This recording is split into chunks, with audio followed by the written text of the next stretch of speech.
What I find most fascinating is a children's book. A children's book written by none other than a child, Ariana. With this book, she talks about her journey to healing, and she wants to reach children with a desperate cry. To me, that is so mind-blowing because, again, as children, we are impacted in ways that we sometimes haven't dreamt of, right? Whether it's, we were muzzled as children, whether we were not hugged, we were not loved, whatever those situations are, and we did not deal with them. And guess what happened? We grew up to adults and we bleed out on the people around us. So if we can address these things as children, OMG, can you imagine what a beautiful world that would be?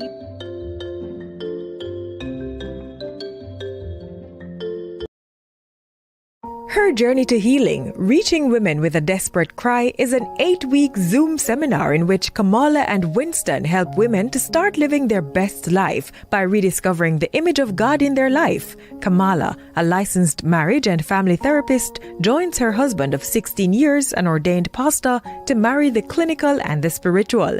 You will begin living your best life filled with love, joy, and peace. Register at kwministries.net for this life-changing seminar.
God is patient. God is kind. God is long-suffering. God never fails.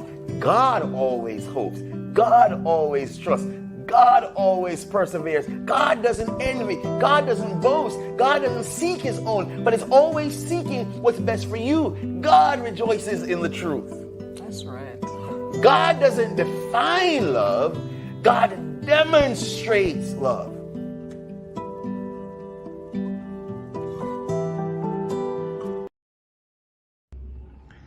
So, Sister Sands, you have participated in Her Journey to Healing, reaching people with a desperate cry. How was it?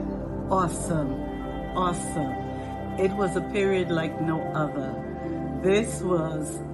It proved to me the importance of unlearning to learn. It was very enlightening, very burden releasing, and accepting oneself the way one was created. Wow. The way God intended for one to live.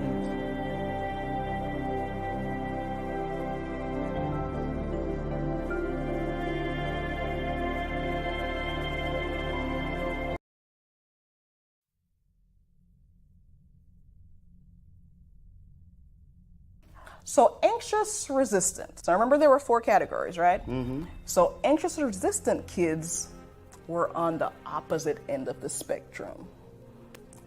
They didn't have a lot of self-confidence. They really clung to their caregivers, whether it's parents. When I say caregivers, I mean parents, grandparents, just old people in their lives who were, really part of that initial bonding experience. For these kids, they tended to have really exaggerated emotional reactions to stuff, but they also kept the distance from their peers. How did this translate into adulthood? That translated into anxious, preoccupied adults. And so they kind of formed less secure bonds with partners and feel really desperate for love and affection.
Hi, welcome to Monday Nights with KW. We're so excited that you're here. We hope you can see us because we can't see anything on the screen. We're fine. Okay.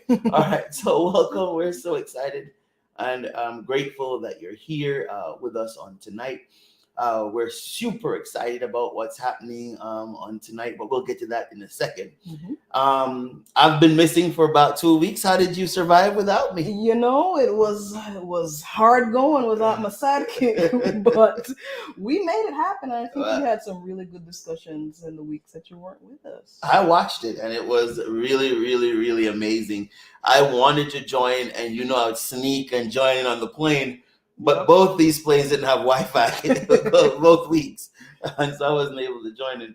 But I'm really, really excited about the discussions that Danielle brought with her journey through graduate school. Yeah. And then Kathia did a great job. As a matter of fact, someone called me the next day to share with me that they were dealing with some of the exact issues. Yes. That Kathia was dealing grief. Yeah. A journey through grief. We've had some really good, just authentic, vulnerable conversations with people over the past couple of weeks. I don't think tonight is going to be any different, guys. I think we're in for a really, really good treat tonight. But just before we go any further, let's just remind you of what we're doing here and how we got here. Monday Nights with KW comes out of our own desperate cry, our own issues, our own struggles with life. Instead of slapping anyone, we decided to make a show. I had to try. Oh, well. Our guest is back there laughing. She's back there laughing. Yep.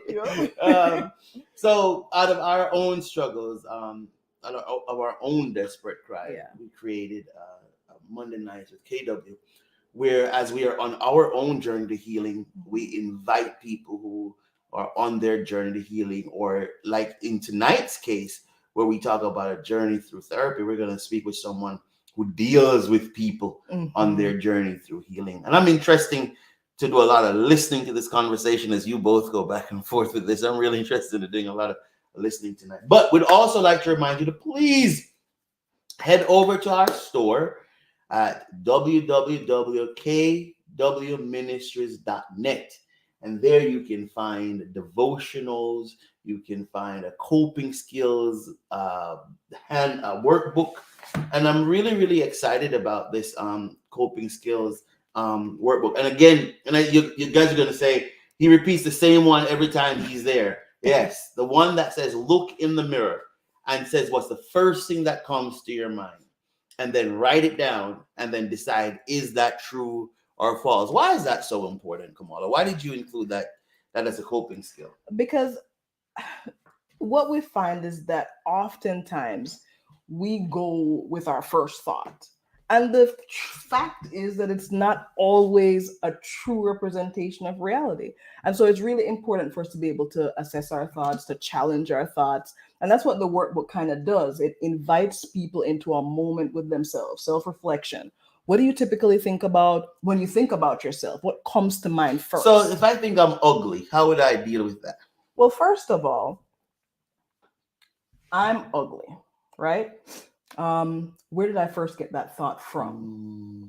Where was that idea birthed? Who first said those words to us? Because oftentimes the things that I take on or I internalize, a lot of times I don't start with ideas about myself. They start with ideas that other people have given to me over a lifetime, and then I add to them.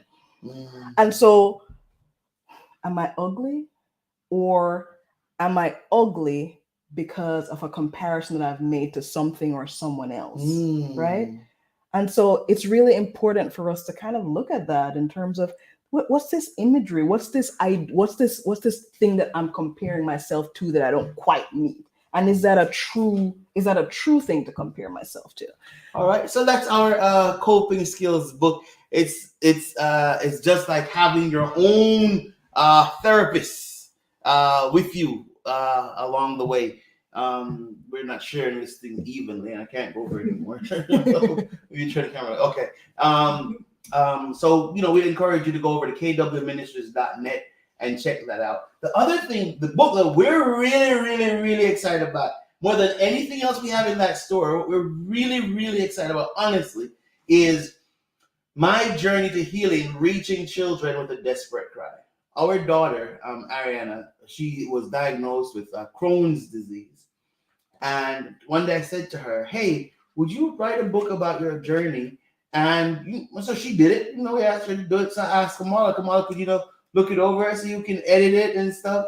And Kamala was, I'm finished. I said, what do you mean by you're finished? She was like, well, she said everything. I didn't really need to do much stuff. We just needed to get it through process and the technical stuff. Right. It's a really, really good book. And I didn't read it for a very long time. When I finally did, it was just all tears. It's a really good book. She's looking for something. While she's looking for something, let me tell you my favorite part that I remember. She said, in all my 14 years of being a Seventh-day Adventist Christian, a devout Seventh-day Adventist Christian. And she goes on to talk about, hey, listen, I'm learning some stuff at school that makes sense. And I'm not leaving the church. I'm not saying whatever, but this stuff really makes sense and challenges my faith because I've never seen God. And I thought that was really vulnerable and authentic. But then she goes on to talk about how God is helping her through her different issues. Yeah.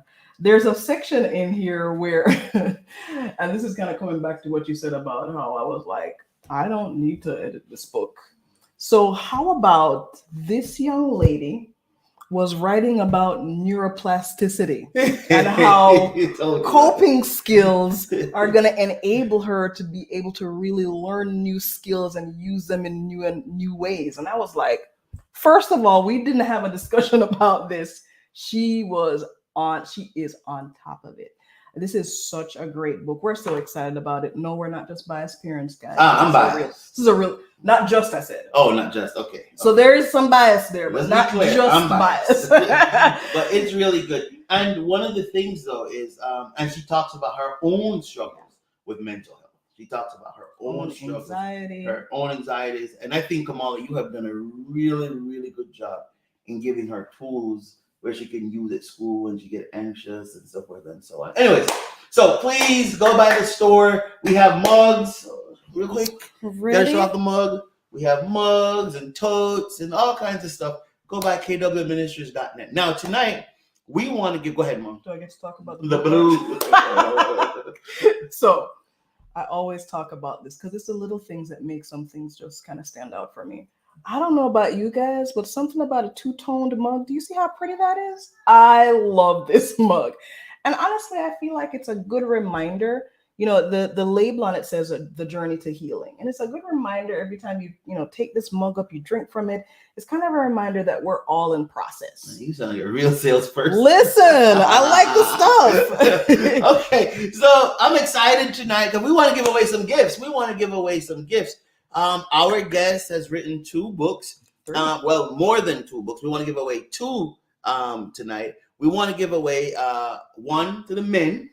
It's called From My Eyes, Stories and Reflections for Men. So, gentlemen, we want to give away a book tonight. So please, ladies, if you're on, number one, would you let us know who's on and communicate with us? But go get your husbands, your boyfriends. We want to give away a book. And then there's one for women. Woman, this is for you. Oh, that topic alone.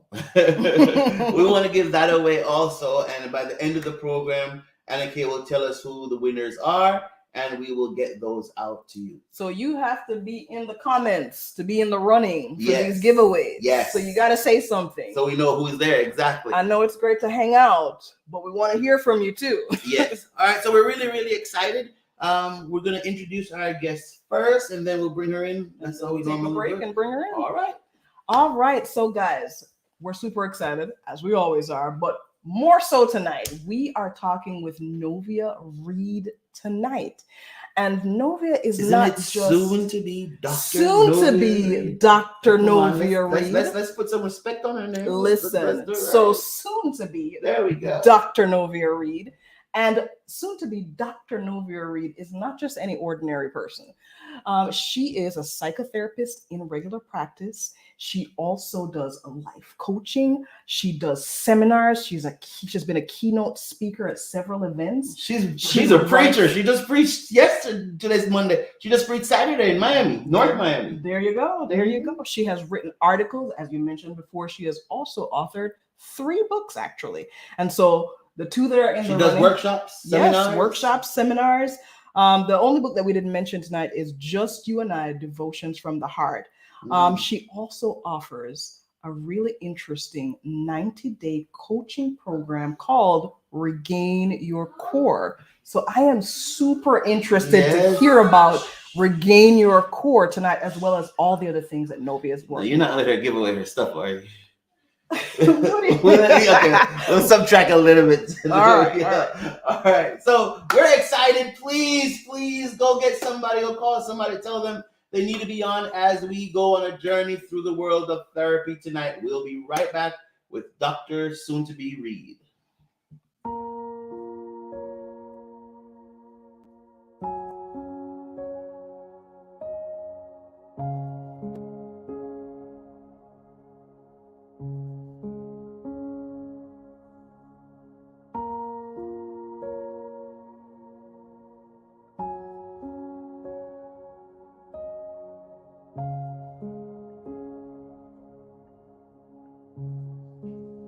Hi guys, just wanted to talk to you about a phenomenal seminar that I attended this past week. The seminar is entitled The Journey to Healing, Reaching People with a Desperate Cry. Now this seminar is put on by none other than KW Ministries, hosted by Pastor Winston Taylor and his wife Kamala Taylor. Now the thing about the seminar is that it got us to tap into our inner self, to look back, to take an introspective look on our lives. There may have been things that had affected us as children that we did not deal with.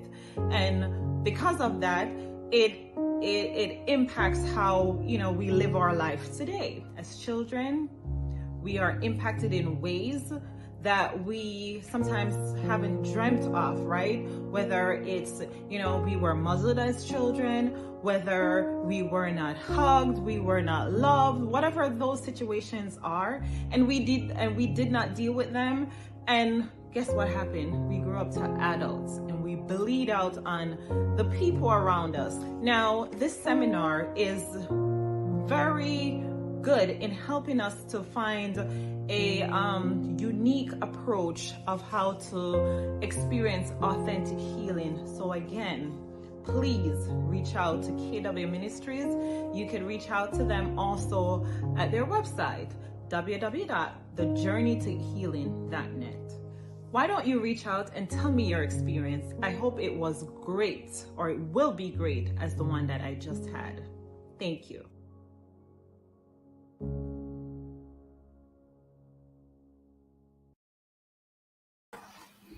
All right. Welcome, Dr. Reid. How are you?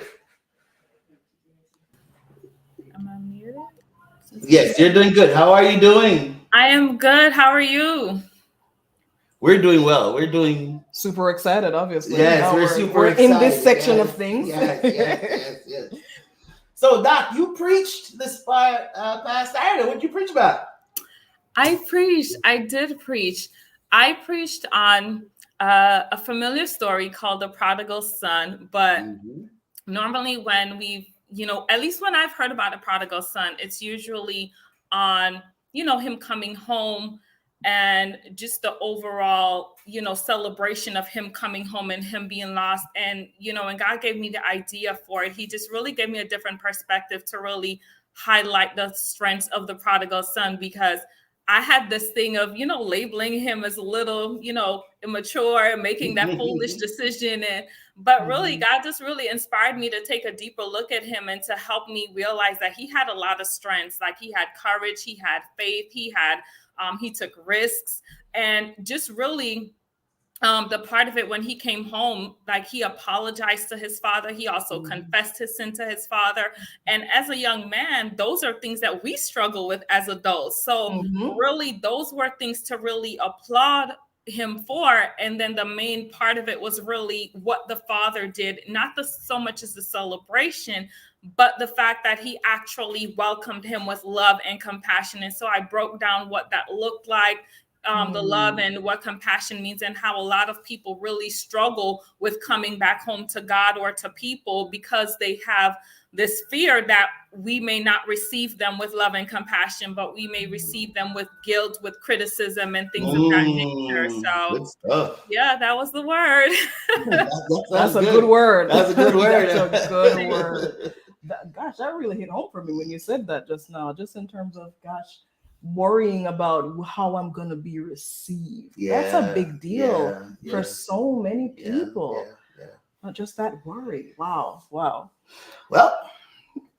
all yours, Sister Tam. All right. So I guess the first place I want to start, and this is just me kind of showing off for our viewers, that it was really interesting to me that one of the first things after we kind of got this connection with you is to find out that we had a mutual connection. Yes, ma'am. As fellow students in the same program, in the same doctoral program. That's amazing. Tell me about this. Tell me about your experience so far in that doctoral program. Kind of what led you to pursue that, at already being a psychotherapist. What led you to pursue that, and what are you anticipating is going to take you into? Well, for me, I knew I wanted to work with couples from a younger age, but my background, which I love, has been in licensed clinical social work. And I've been able to do so much with that degree, and it's very broad. But because I wanted to niche down with couples, I decided, let me actually go into a program that would give me more information, give me more knowledge, and then plus give me clinical experience, specifically focusing with couples. And plus, I said to myself, it's the highest thing I could get, so I'm going to go for it. So I said, let's do it. And I did. And it's been a remarkable experience. NCU has really offered me everything I was looking for: accreditation, flexibility, online. I no longer wanted to be in a school setting. And they're really structured. They're very organized. They're very student-focused, student-oriented, and they're just really invested in their work. They take pride in their university and how they treat their students. They take pride in the faculty and how the faculty really regards the students. So I've loved it. I've had a beautiful experience so far. I wouldn't trade it. That's awesome. Wonderful. You said couples. What is your interest in couples? What is your why? when I was a little teenager, like my friends, we'll just have these conversations about relationships. And it's not, I understood later that therapy is not about per se giving advice, but I just loved it when they would talk about their relationships. I just loved giving advice. I love listening to their stories. And then it just kind of stuck, and it never left me. And I always had, and since then, I've just always had an interest in relationships. And then when I actually went abroad to South Korea, one of the things we had to do was each of the teachers there, I was there teaching English, and each of us were responsible for leading a part of a seminar. And I was responsible for doing a seminar on relationships. And so it was. And you didn't ask for that. No, we kind of had to. And I said, you know what? They had friendships, families, and I'm like, I like couples, so I want to do couples. You know, out of all of them, friendships, families, couples, let me do couples. And I had a blast. It was a seminar. I talked about, I think, building healthy communication or building healthy relationship. And they were active. They were participating. I'm like, I love this. And so it just kind of from my adolescent years to doing that, it just stuck. And I've just really had a deep interest in it. So it stayed. Here's what I would like to do now. And I'm gonna piggyback on when we talk, I'm gonna piggyback on something else that you said, okay? I would like to ask you to define therapy. Okay. And then I'm gonna ask you guys to go back and forth a little bit in a discussion about therapy. One of Kamala's big thing is that we don't, as Black people, like therapy. Yeah. And so I would really love to hear you guys discuss that back and forth. So would you share with us, what therapy is? And then would you guys, do a little back and forth on it?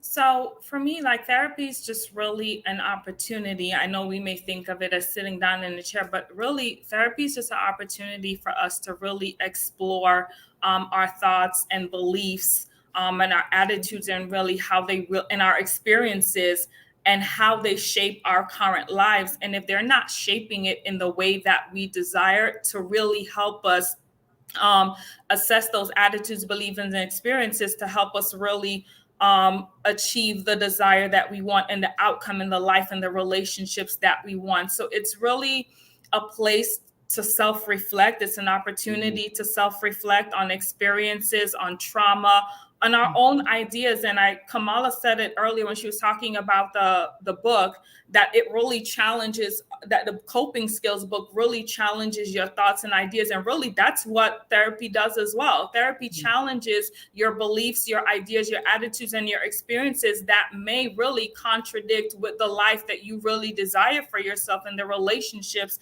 that you actually want to create. And then therapy helps you to heal. It helps you to heal past wounds. It helps you to gain new perspective.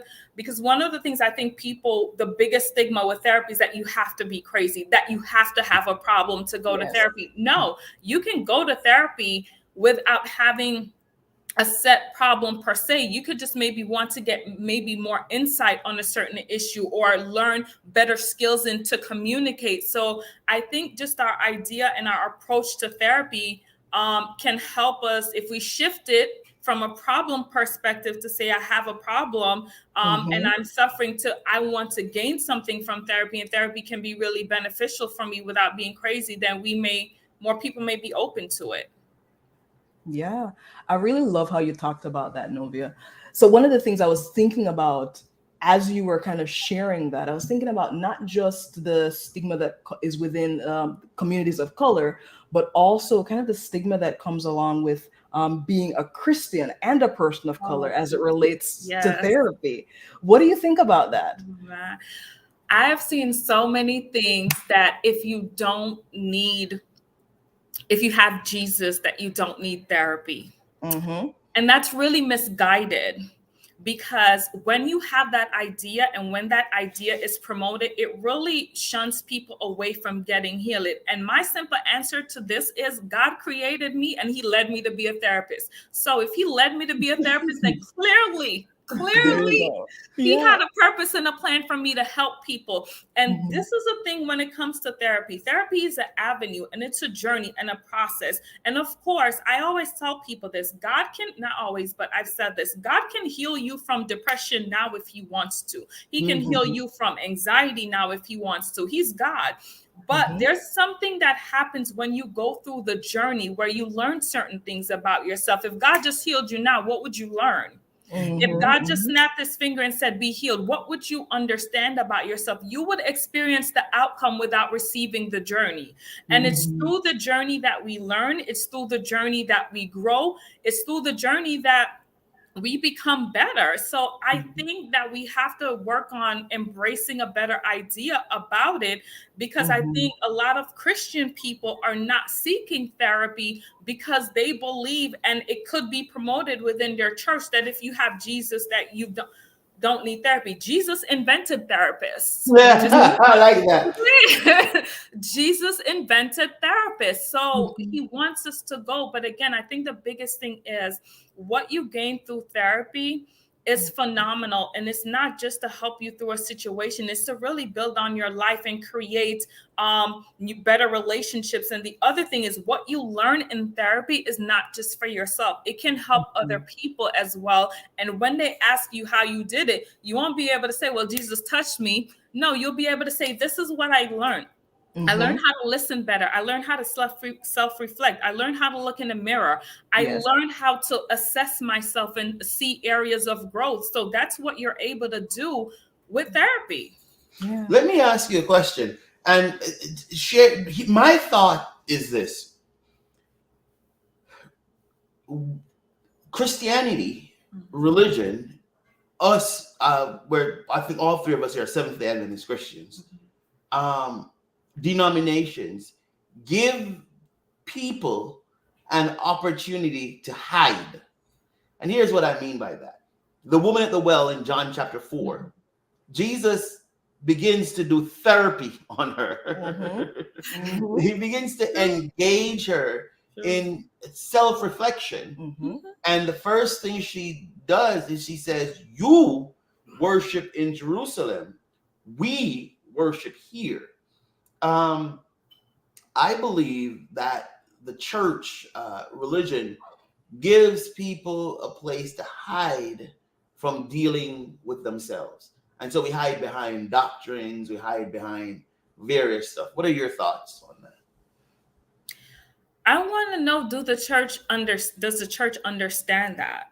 Do they even have an awareness that could maybe be happening? Do they have an awareness that when we say these things that we are causing people to hide behind it and not seek help? So that would be my first place to really start. Do they have an awareness that it's really happening? And chances are probably not. They may not know that that's what's happening. And so that's why I think it's really, I think I saw something on Facebook the other day that this young lady was having, going to be talking about church leaders and their role in therapy. And I think it's really beneficial to start gathering religious leaders, pastors, and really talking to them about the importance of mental health and their advocacy. Like one of the things our church did last year, I believe, Pastor Ampadu, he orchestrated it, and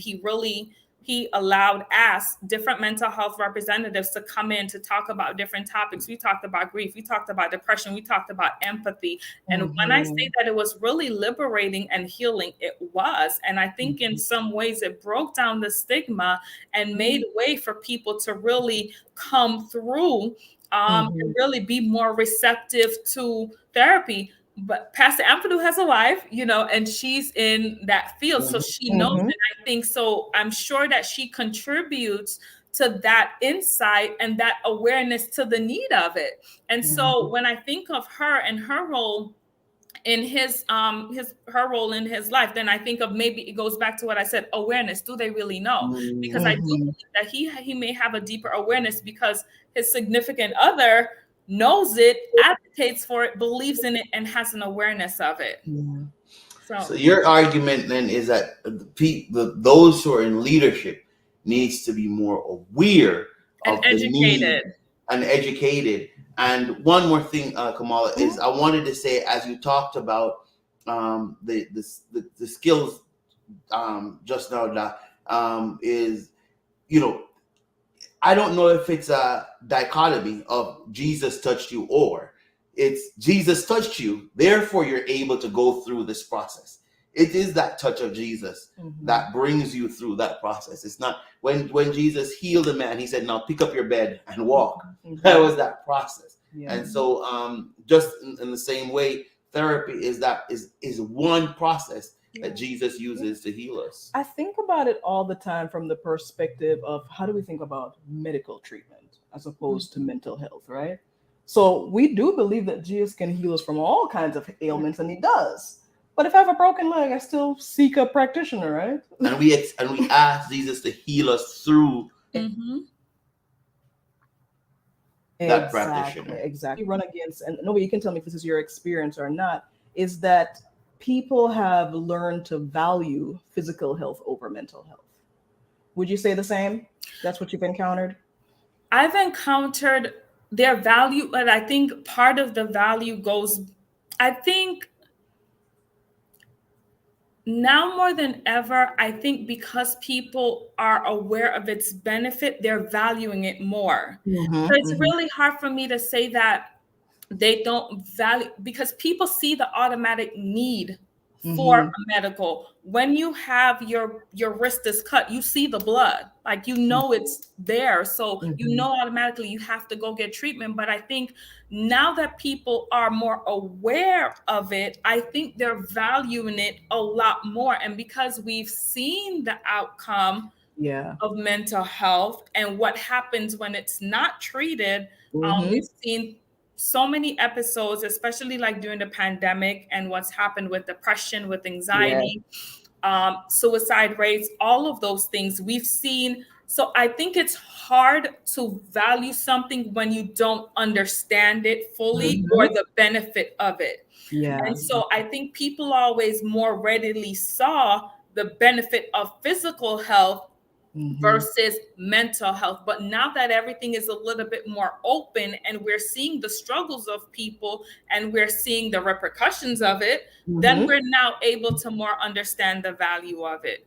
Wonderful. Now, you've created kind of a niche for yourself. And this is kind of where I'm really curious about the Regain Your Core program. So a niche with women in particular. Tell us about how you got there and what it is that people gain, or what your anticipated gains are for people as they're going through that program. And well, as you think about, let's say, a quick break, so I can chop off our head. So when we come back, Dr. Reid, I think Dr. Reid just froze. Can you hear us, Doc? I can hear you. Okay, there she goes. When you come back, when you come back, have a discussion with us about the value in your core. All right. There's a commercial that used to say, "Don't leave home without it." I think it was MasterCard, and at the end they would say, "You couldn't put a price on it. A price could not be put on what you and your wife did for me this week." And I'm just praying that your ministry will continue to be the blessing to others as it has been to me this week. Just the opening of the eyes, just seeing God's word with a whole different set of lenses, just understanding what is required of us, and laying aside the misnomers, the erroneous teachings, the errors, and just accepting who I am in Christ. And no one else could tell me who I am but the Word. Awesome. Yeah. Thank you for hanging out with us all week long. Thank you for being there with us. Right.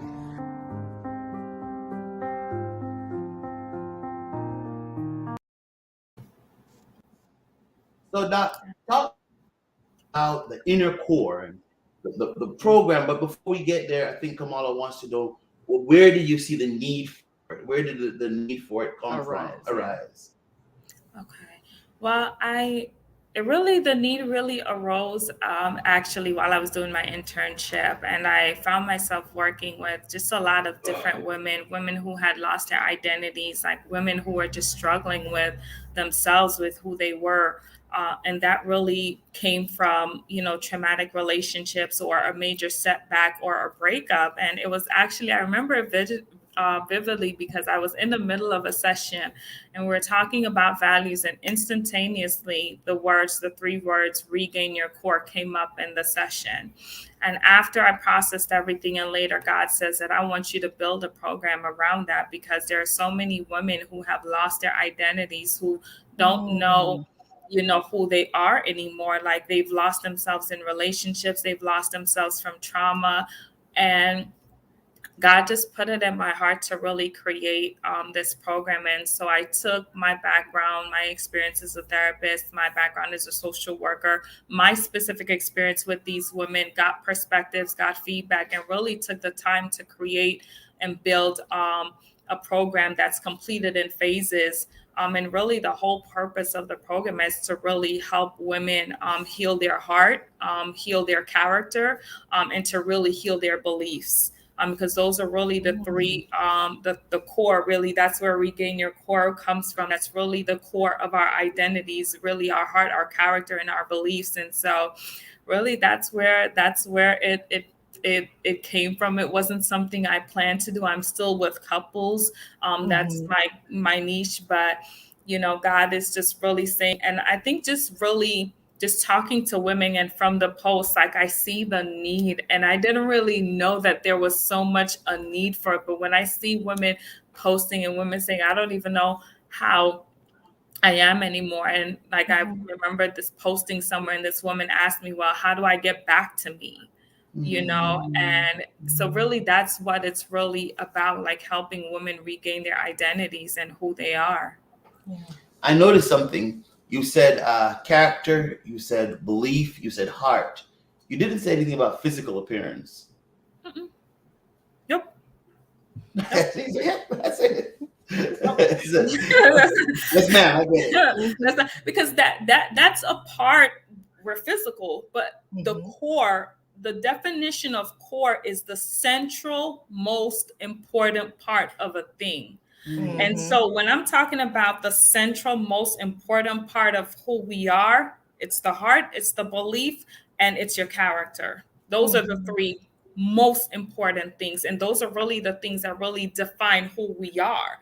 Our appearance doesn't define who we are. Now, society may project that and want us to use and believe that our identities are, and who we are, is really connected to our physical appearance, but it's not, and it's way deeper than that. Now, I've got a question for you. So somebody is listening and they're saying, okay, I hear heart, I hear character, I hear beliefs. Could you expand on heart? What do you mean when you say to somebody that part of the core, the thing that we have to work on, the thing that we have to revisit, reprocess, rethink is our heart? What do you mean by that? She's trying to get you to give away your stuff, Not all of it. Not all of it. Watch her. Really, the heart is really the place from where your emotions flow.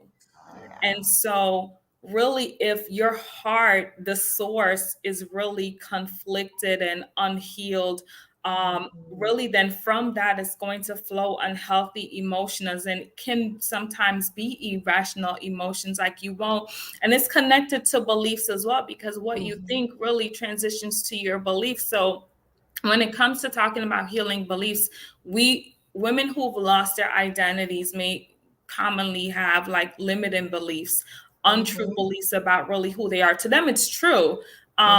But it's really a limiting belief. And so when they change that, from the heart is going to flow a lot more healthier emotions. There's going to be, and it's not just emotions, but from there, peace flows.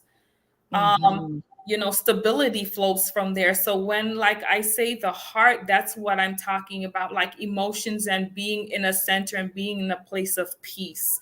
And that peace that I talk about often is really connected to self-forgiveness. And that's like really important, because usually all of us, a lot of us struggle with self-forgiveness because we think that the mistakes that we've made, how could I be so dumb? How could I have been so stupid? I should have known better. I should have left sooner.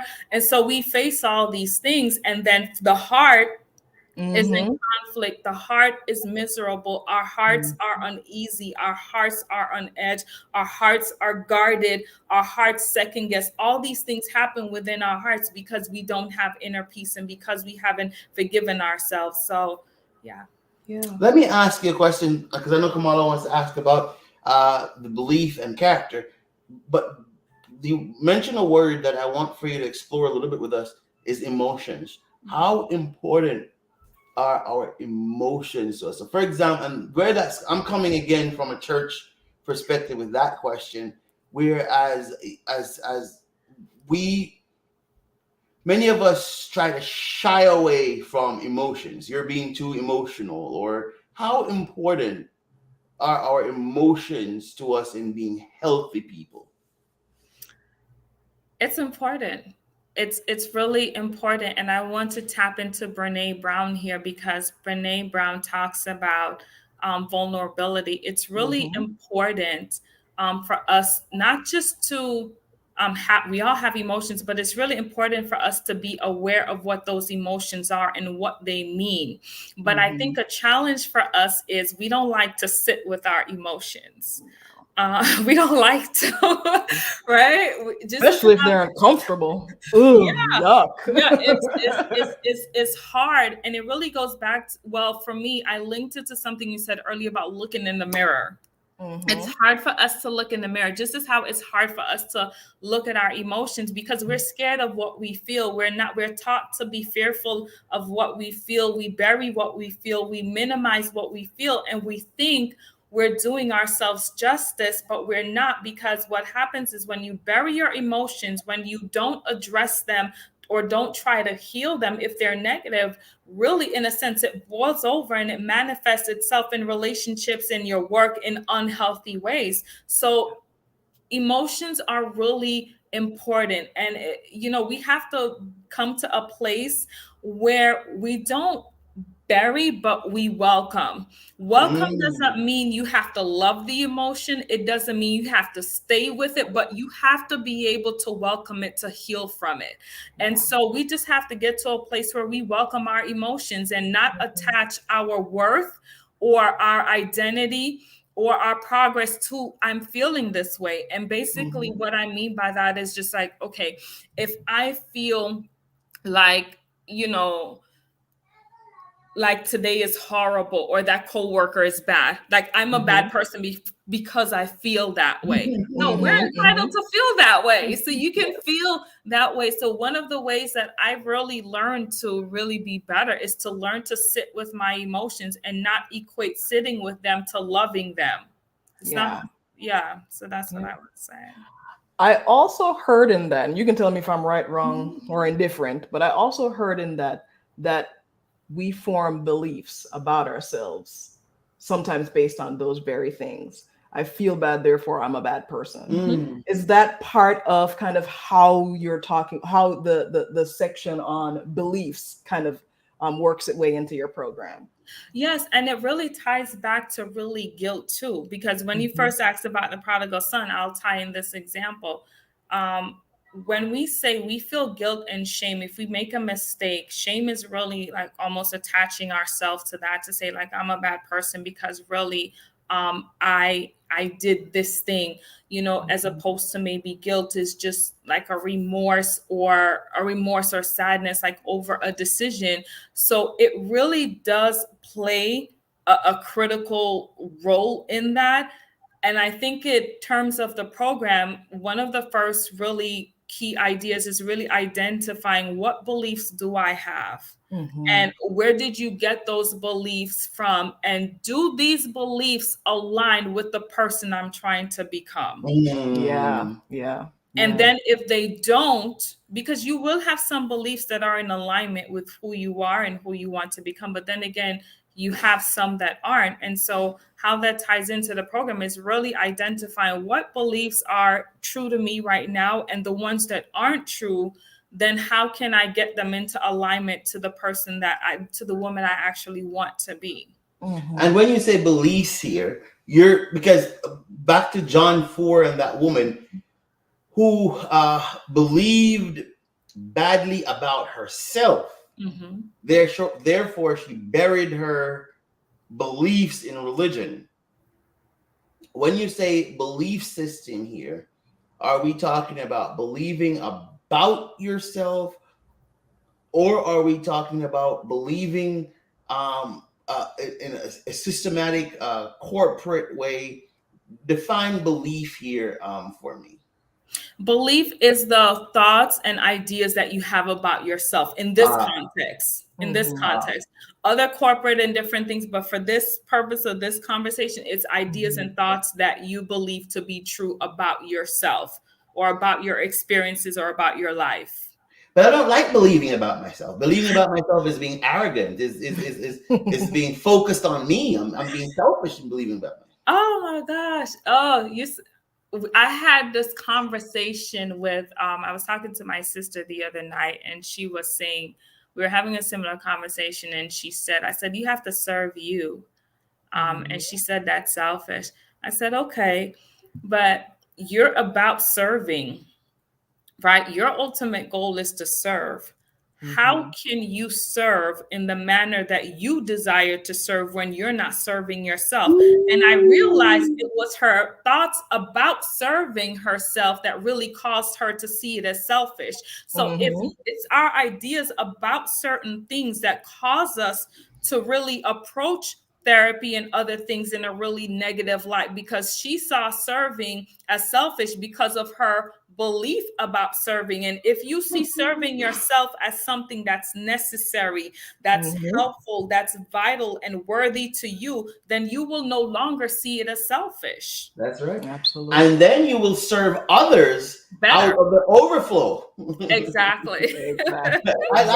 That's good. That's good. That's good. That's good. So now tie us into character. What's the character piece? Character is really, it's connected. Character's connected to your beliefs, but character I use synonymously with personality. I mean, because really what you believe gets manifested in your character. So that's your personality, who you are, your smile, your style, your preferences, and really manifestation or expression of your values. So if integrity is a value of yours, then that's going to be displayed in your character. That means you will do the right thing at work. That means if work starts at 10 o'clock, you're showing up at 10 o'clock and not 1 o'clock. So really, character plays a role in the personality and your style and preferences, but it's really also connected to your values and your beliefs. And so then your character comes out of how you believe about yourself. And so I behave negatively because I have a negative view of myself. Wow. Yeah. This is good stuff, Novia. This is great stuff. Thank you. So, all right. So I have two questions in my mind. I'm not sure which direction to go first. Let me just go with one. It's 9:45. Let's take a quick break. Quick break? Quick break. We'll be back.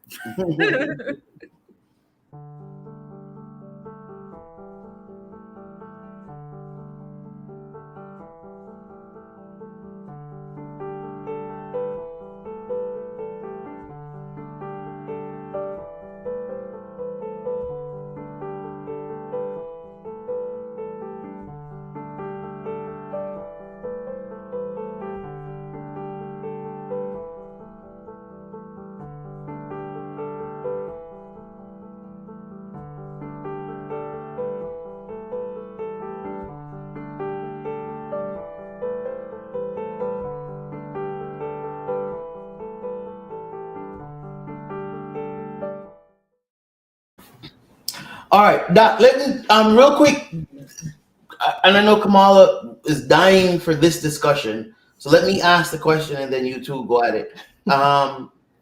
We don't like therapy. You talked about we're being more aware now. And yes, we are. We're seeing the blood. We're seeing the killings. We're seeing the broken relationships. We're seeing the blood. We're seeing, while it's not Evidence. while it's not a risk blood, we're seeing that people are dying from mental health issues. So somebody now is watching and they've seen that their life is a mess.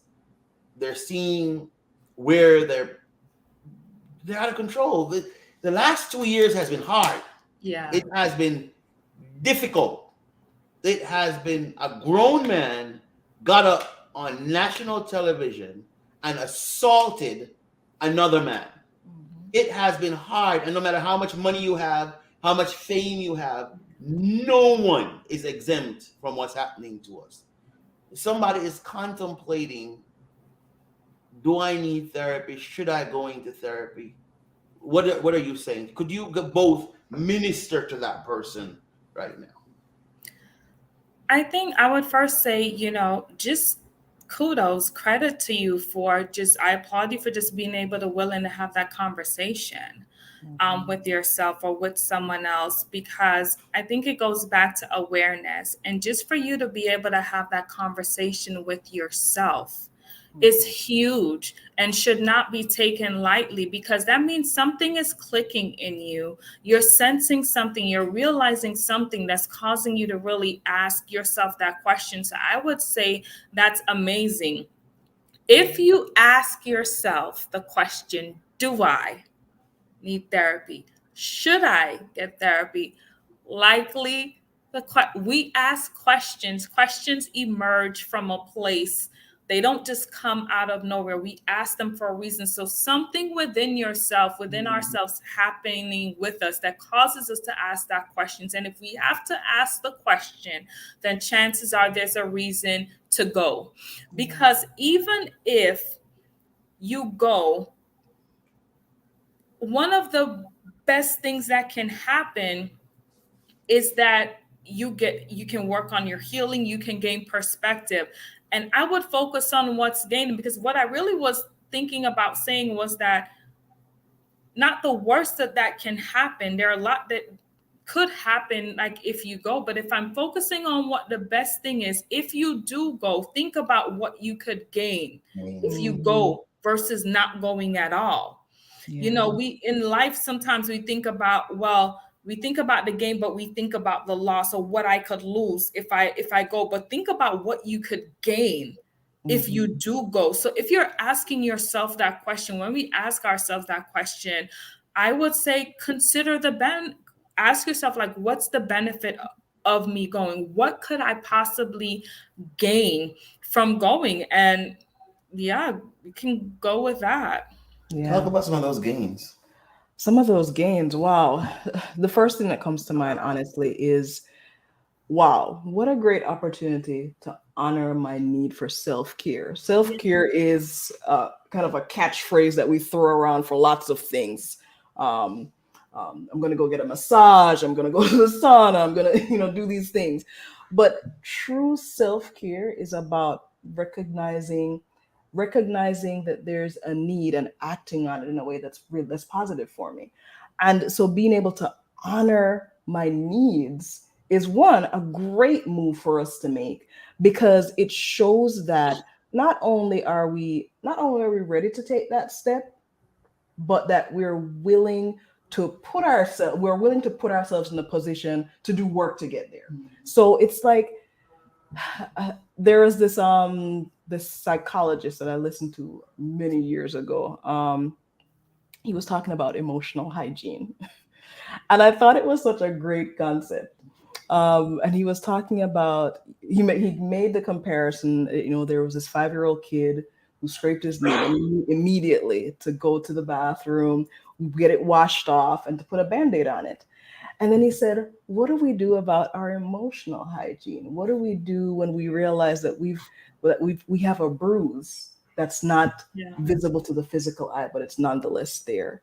And so the benefit of that is being able to work on that bruising in a way that's going to be healing. It's not going to allow that wound to fester and get worse. It's going to allow that wound to be able to be nurtured and to be able to be taken care of and to heal in the way that it should, versus healing in sometimes a limited or even broken way. Dr. Reid, how do I find a good therapist. I'm looking for a therapist. So fine, you guys have convinced me that I need to go talk with someone. You guys have told me I'm not crazy. You guys have told me I get an opportunity to reflect. I get an opportunity to take care of myself. When you talked about the hygiene piece, I thought you were going to talk about the daily upkeep of myself. Absolutely. Through that, it's like, oh, I brush my teeth. Yep. So y'all have convinced me. Now, what's the process? What process do I use to now find someone that I can sit down with and I can become vulnerable? Well, there are different ways to find a therapist. One way is for people who are insured. They can contact their insurance companies and ask their insurance company to provide them a list of eligible providers. That's one way. There's also places called goodtherapy.com, and I'm not advocating for any of them, but these are just databases where persons can go to psychologytoday.com. And what's really great about those platforms is that individuals can go on them, read the person's profile, and most of the therapists usually offer what's called a free consultation. So that way you're able to ask your questions there and really see if you connect with the therapist.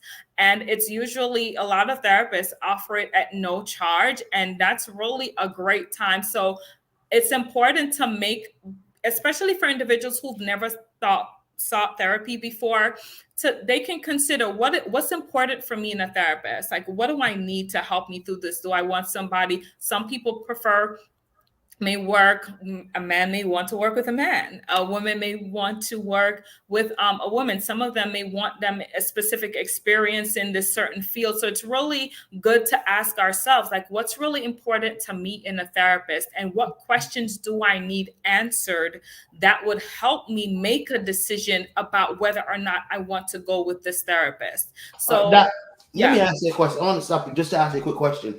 I don't know what questions to ask myself. I don't know. You see what I'm saying? Walk me through what are some of the questions that I'm asking myself when I'm considering a therapist. And I told you the time was going to go by. We only have 6 minutes left. So take about 2 minutes and tell me some of the questions that we need to ask ourselves, because we still want to ask you. Kamala wanted to ask you about your books real quick. Okay. So I think it is going to really be similar, because it's going to really be unique to every person. But I think it goes back to, what do I need? What's important for me? If I'm going to go in a room and I'm going to talk to somebody and I'm going to be vulnerable with somebody, what do I need? Is it education? Do I need a certain background? Do I need somebody from, and this is just an example from Barry, whatever. It's really an individualized thing to really ask yourself, what's important to me and what do I think I will need or I may need that would help me. Now, the general things we look for is qualifications.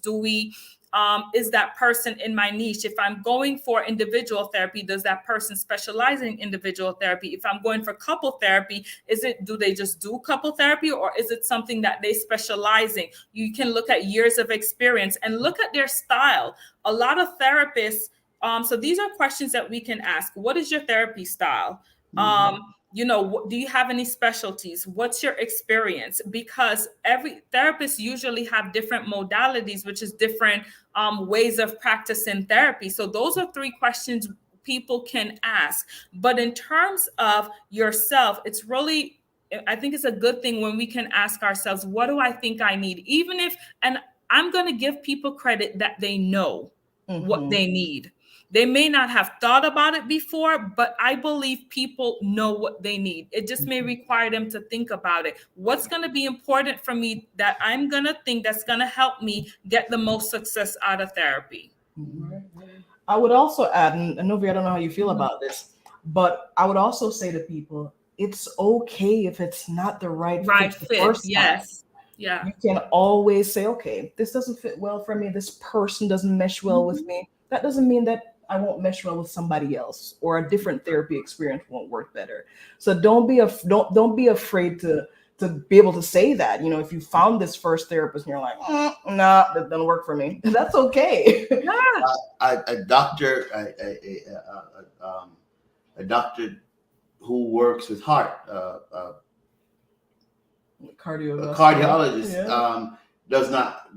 does not have to be the right fit for every single person. Exactly. I might not like the experience I had, and then I need to find a different cardiologist. Yeah. All right. We want to ask about her books this time. Okay. All right. So you have got recent releases. Woman, This Is For You, and From My Eyes, Stories and Reflections from Men. What do people need to know about these books, and where can they get them? Well, From Your Eyes, Reflections, Stories and Reflections from Men, that is of all the books of my heart, but that's my heart because it really came from a place of my deep experiences that I've had, like with relationships, and men can benefit from that because a lot of the experiences that I share are related to relationships, self-care, healing, which are all things that has no gender. Like healing has no gender, self-care has no gender, self-love. But the beauty of the book is that I share it from my perspective. It's not an advice book. It's not telling men what to do. I'm not a man, but I'm simply sharing my stories and my experiences in hopes that men can gain some value from it. And Woman, This Is For You, that it's titled that way because I believe every woman can find herself in that story. There's stories about meet resilience, charting their own path, healing, self-forgiveness, which is huge for women, practicing self-care, forgiveness of other people. And so it's really just a beautiful book for women to really explore, to get better acquainted with themselves, and to really help them just on their journey to healing and growth. And both of the books are available on my website, which is www.noviareid.com, and they're also available on Amazon. Fantastic. And then there's a devotional. Just You and I, devotions from That's what I mentioned. I wrote that one, but I'm actually republishing that one. So that one is out of stock. So it's just these two for now. Okay. All right. And it's right there on the screen at www.noviareid.com. Love a website that's easy to remember now.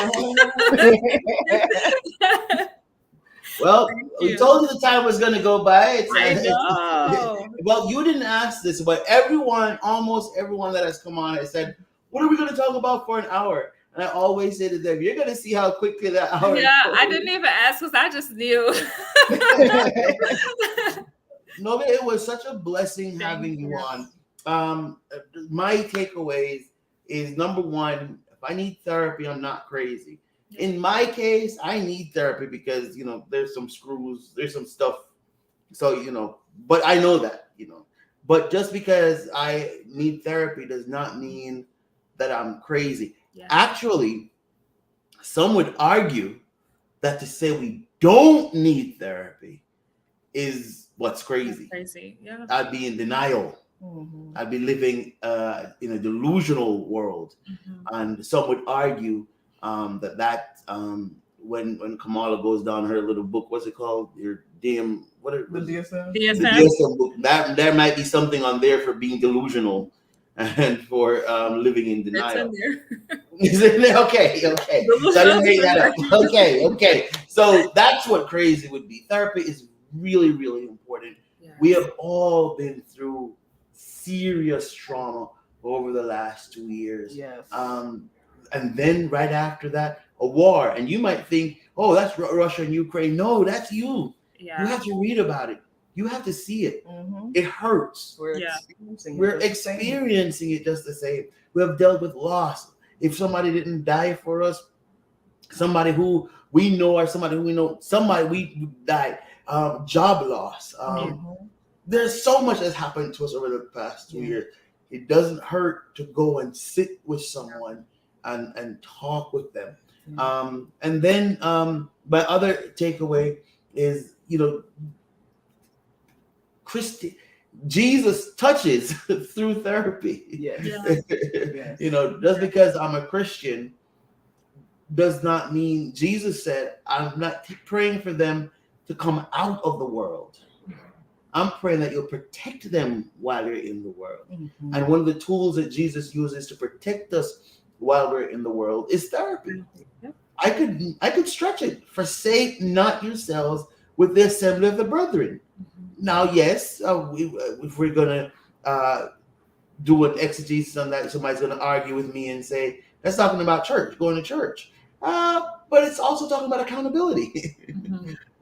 It's also talking about sitting down and talking. Yeah. So therapy is important for Christians. So those are my major takeaways from tonight. I think I need to go call my therapist again. Novia, Dr. Almost Reid. Yes. I was No, like, it's Almost Dr. almost Reid. Dr. Reid. Right. I said, right. That was my hair. Right there with you, lady. My biggest thing about tonight has been to just really applaud you for the work that you're doing. Yes. I think in so many contexts, you're a woman, you're a person of color, you're a Christian, and in all of those areas, there's so much need for us. And to have you as that representative, as that person who is saying, yeah, let's destigmatize this. This is okay. And here I am in this very same context with you, able to offer these services. And here's how I see how it intertwines with your faith and how it intertwines with your gender and how it intertwines with you as a person in a relationship. The work that you're doing is so awesome. And we are so grateful for the opportunity to have been on with you tonight. I think this discussion has been awesome. I think there needs to be more like this. Let me read something that you wrote on February 2, Novia, and why I didn't even see this one. So how we met Novia was I met Novia on Facebook, and just going down her page, I just really liked her, and I said, Kamala, this is somebody we have to have, and we connected, and she just liked the idea, but she says, I am proud of my healing. Mm-hmm. That tells me that she's on a journey. Yeah. And what she wants to do is the same thing we want to do, is invite you on this healing journey. Yeah. Until next week, Monday night, would you please, if you have not started your healing journey, and we don't know what that will look like for you, please begin your journey to healing. You don't have to live a life out of guilt, shame, and fear. Yeah. You can live a life out of love, joy, and peace. Amen.